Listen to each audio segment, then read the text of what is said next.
بسم اللہ الرحمن الرحیم نحمدہ ونصلی علی رسولہ الکریم۔ سوال ایک بچے کے نام کے متعلق ہے کہ بچے کا نام قمر رکھنا کیسا ہے؟ ٹھیک ہے، تو مختصر اس کا جواب یہ ہے کہ قمر نام رکھنا درست ہے۔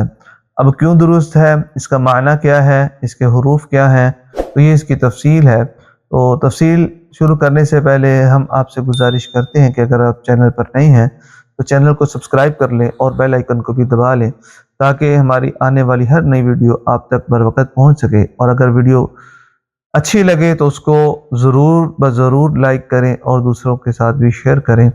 بہرحال اب آتے ہیں قمر، اس کا حروف کیا ہے اس کے، اور اس کا مطلب کیا ہے، اور یہ نام رکھنا کیوں درست ہے۔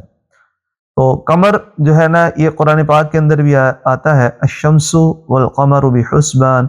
اسی طریقے سے سورت بھی ہے، ایک ہے 27ویں پارے کی جو ہے نا وہ سورت ہے سورۃ القمر، اقتربت الساعة وانشق القمر۔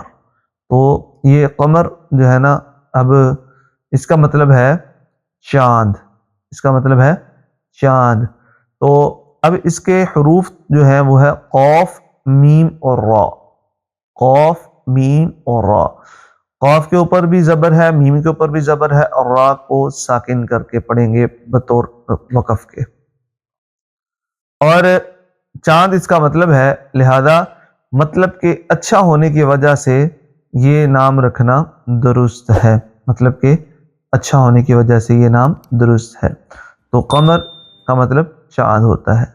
تو امید ہے کہ جی آپ کو آج کی ویڈیو پسند آئی ہوگی۔ اگلی ویڈیو تک کے لیے ہمیں اجازت دیں، تب تک کے لیے السلام علیکم ورحمۃ اللہ وبرکاتہ۔